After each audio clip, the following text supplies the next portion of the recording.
Welcome to the Sovereign Futures podcast. I am your host, Yvonne de la Flor.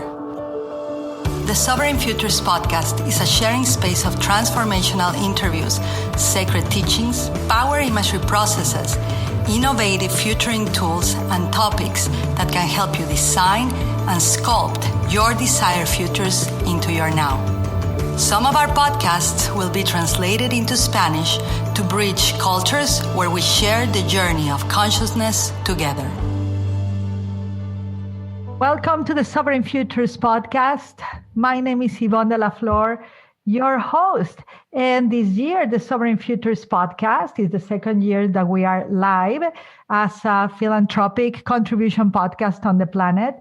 This year is only in English. Last year, I took a risk in doing it both in English and Spanish. I was called a Mexican jumping bean because I was jumping from English and Spanish in the same podcast.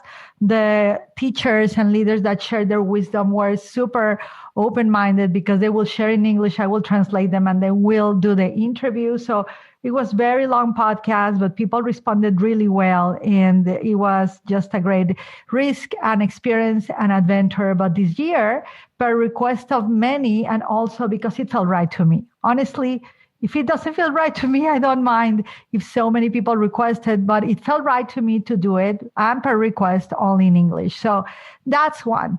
Number two, it's that I am super excited. I usually do announcements and give shout outs to many people.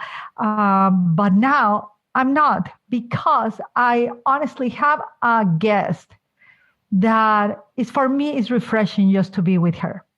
For me, as a human being that aspires to be more honest with who I am in the mirror every morning, not with the world, but with who I am, not only as a mother or as a teacher or as a student, but also as a good human. I really aspire to become a better human every day. To be with my guest today, it's a mirror of what is possible for me. She is truly one of the most, if not the most, authentic, unique, fierce, I don't know if fearless, she will tell us, but fierce and honest and caring human beings, incredible teacher, mature. I think maturity is one of her gifts. That's my personal assessment of her. And just really good values. A couple of months ago, I don't remember if it was months or weeks, I don't really have a very good concept of time in my mind. I know I use it wisely, but I don't have the concept of it. I did a post, a sharing of something that I truly believe in, which is that culture, it's strategy for breakfast. And the first person that responded with a of not agreement, but resonance of that was Shanti. And I'm referring to that quote. I think it was Peter Drucker that said that, because I have experienced being in the presence of Shanti with that as a culture, as someone that not only lives what she teaches, but also becomes more of that every moment and creates cultures of safety, of benevolence, and also of no BS. And I know this podcast is for adults, so if anybody's letting their children listen to this, just know that I only curse in special occasions. So I was going to say no bullshit. So that's the only cursing word that I'm going to say. But we titled this podcast Being Shanti. Shanti means peace in Sanskrit, but it's also her name. I have the privilege to have as a guest this beloved woman, Shanti ZIMMERMAN, a mother, a wife, a teacher, and I really believe an expert in human behavior and in the important skill that more than ever we need in humanity of really growing up as mature, safe adults and caring for each other. So Shanti, welcome. I am super excited. You can see I'm but I'm usually really... I'm ready. Let's go. But I'm really excited because it's rare when we have, or where I have the opportunity to sit down with someone that is mature, has no filters, and is truly who she is. There's no there's no hidden agendas with you. There is no, in my experience of you, there is no, I'm not going to please you so you can feel safer in the world. You're going to be who you are, but also hold a space for me in the process, which is, it's a skill. I mean, that, you know, it is a skill. So I'm just going to leave the microphone to you. We'll flow in this conversation. I want you, if you will do so, introduce yourself, what has been a little bit of your path. And then from there we'll flow, because there's so much wisdom that we can share with you. I always have a hard time introducing myself. It's one of the things where I'm like, oh man, who am I today? Oh, wow. See, she just started. Who am I today? Okay. And often when I'm talking with people, I'm not concerned with who they were yesterday or in the past. I don't care who they're going to be tomorrow. I'm really, really, really care about who they are right now. And mostly I care about who they are to themselves right now. Wow. And everybody, I really recommend you have a little notebook or just have the open heart, open mind to listen, because what you just said, it just moved me a lot. So you care what people are, who they are right now. Mm-hmm. Could you share more? Oftentimes we can get really stuck in the past, or we get nostalgic about who we used to be, or we're running over to be somebody we think, I mean, even if it's a really good version of ourselves that we're manufacturing, we're either in the past or in the future. And I don't care. That's not where we are. So who are you right now? Who are you to yourself right now? And how does that affect how you relate to yourself and how you relate to others and how you relate to the world? Wow. You are talking about really, you know, when you share this, who we are right now. I love that, the manufacturing, the attachment, the nostalgia. I love that. The nostalgia of who we were or what we had, or, you know, how skinny we were, or how much money we made, or how famous we were, or if we were married, or if we were younger, whatever the narrative of that. It's really no longer here. Yeah, or the other side, I want XYZ, so who do I have to become? I'm like, no, that's not the focus. Takes you outside of who you are right now. Wow. You're not focused on who are you being now. It doesn't, like, the future isn't here. So it's who are you being now? And do you like who you are right now? And are you choosing who you are right now? Or are you just kind of letting yourself flow with whatever's, circumstance to define who you are? Or are you actually choosing and defining who you are? Wow.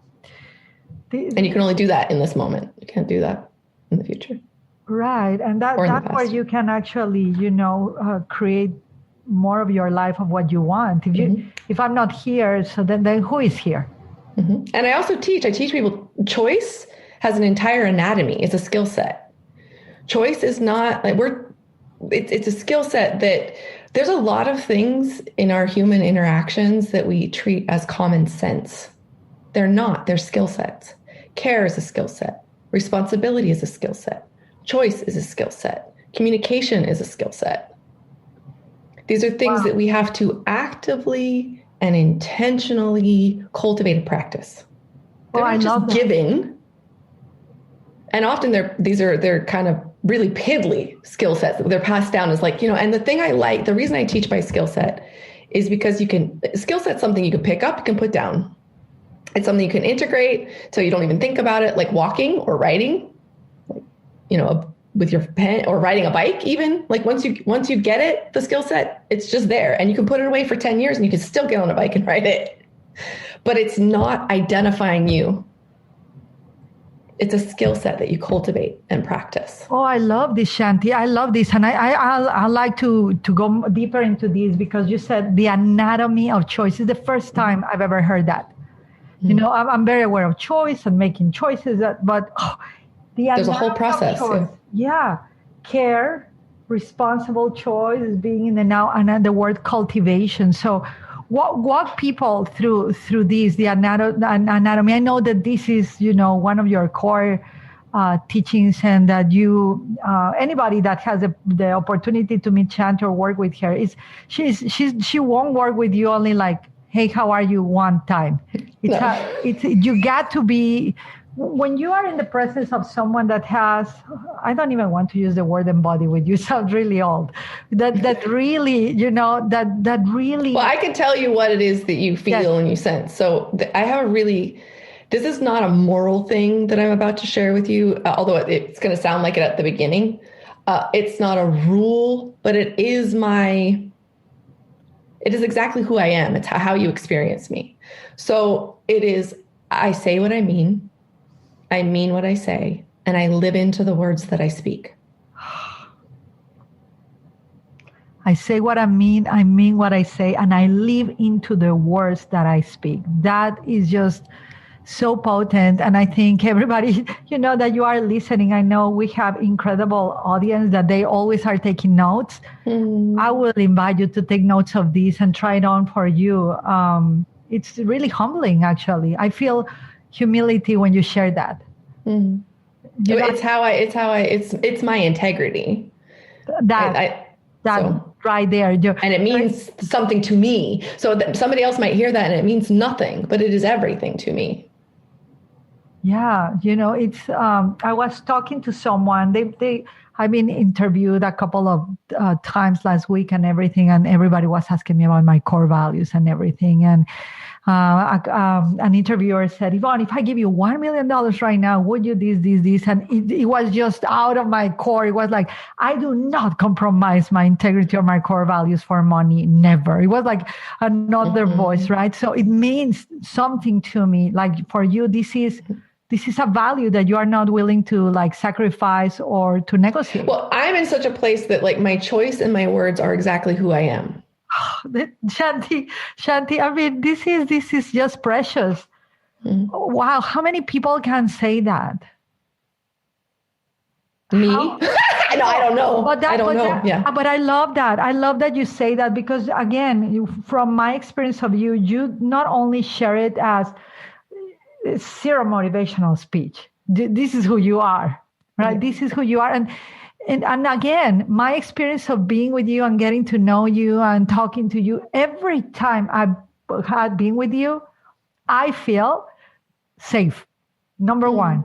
Two, I feel like we don't have to agree all of the time, but I feel like there is a trust because you know who you are. And that's the most incredible thing about people who know who they are and own it, all of who they are, and they stay true. Well, do you want to know how you know who you are? Like this is, I mean, people please. like this, like it's, please. It's not rocket science, I promise. Okay. So you know who you are because you choose who you are.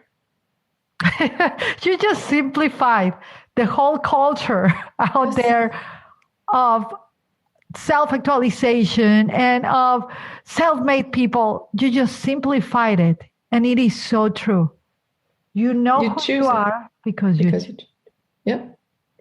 And that's why, like, I don't believe in, I'm not a big proponent of a lot of things. Let's see, which one should I pick? But of like self-development and self-fix and self-help, because I don't believe anybody needs to be fixed. Yes. Or helped or changed.